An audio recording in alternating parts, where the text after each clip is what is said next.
जय जगन्नाथ सांग मैंने आम आज आसी पहुँचलु उत्तरेश्वर मंदिर रे जो मंदिरटी जाजपुर जिलार जाजपुर ब्लॉक रे अवस्थित। यही भिडियोटी के देखुले लाइक करेंगे, शेयर करेंगे, सब्सक्राइब करने को बिल्कुल भी भूलें। यही मंदिर रे हर पार्वती एक जगह पूजा पाती जोटा कि उत्तरेश्वर नाम नामित। चतुर्पार्श्वर देखिए जानीपे यार महात्मा किसी निरा जो मानकर बाहागर होन थाए कि कहार पिलापिली हो पार न थाए तो यही मंदिर रे आसिक दुई पार्श्व दुईटी पोखरी अच्छी। गोटे पोखरी स्नान कर आउ गोटे पोखरी वस्त्र दान कले निश्चित से मनोवांछा पूर्ण हुए। आम तो बेस कि नाना प्रणाम चलते नाना ये मंदिर उत्तरेश्वर नाम सब विख्यात होती तो आपन टिके कहतु ये मंदिर महात्मा कौन आउ केते दिन है ये मंदिर स्थापित होती।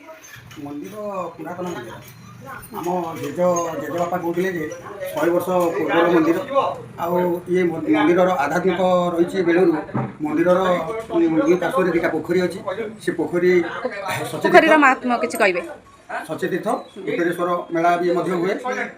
वर्ष थे भूतकमल चतुर्दशी तिथि हुए मार्गशीर मास भूतकमल चतुर्दशी तिथि ये हुए। ये तिथि ये अनेक आड़ जो मानकर भक्त मान मनस्कामना पूर्ण न हुए स्त्रीलोक छुआ पिला छुआ पिलार संतान प्राप्ति न हुए जो पुओ झील मैंने बासा न हो पारती से ये जगह को आसती। आ बहुत पुरातन मंदिर आ प्राचीन मंदिर शिव पार्वती ये जगह अच्छा शिव पार्वती आउर ये जगार सगिड़िया मैंने शगड़ लेकिन जाऊे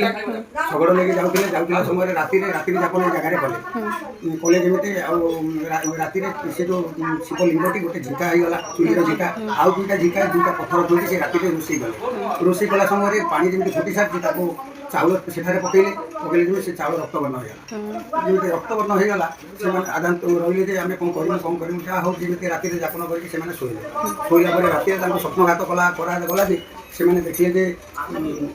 शिव पार्वती उभे दुई जुगल मूर्ति मुंड पाखे बसी सी कहले आम हूँ यही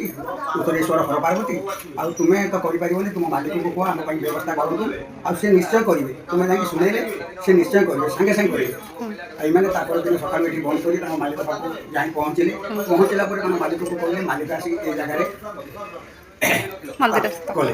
कले जमी मालिक गोटे मंदिर कले दुई पार्श्व दुटा पोखरी कले इंद्रदेव स्त्री थे सचीदेवी दिने यही जगह जाऊे ऋतुस्राव मासिक ऋतुस्राव है समय से ये जगह इंद्रदेव कहले कि तुम्हें मो पाखे बसनी मुझे शुभकर्म आसे कहले कौन कर तुम सागर घर बाहर जावाक पड़ो आते ये पोखरी आम गाधेगा इंद्रदेव बसिले सचिन स्नान कले कला समय इंद्रदेव पुत्र संतान किसी जन्म होता गला गोटे सप्ताह भर 2 सप्ताह भर पुत्र संतान जन्म है जमी से दिन लोक महिम चली लोक मैंने आसिक ए जगह गाधेला संतान प्राप्ति हुए वैवाहिक जगह नहीं पारे वैवाहिक हुए ग्रहरिष्ठ पूजा भी हुए।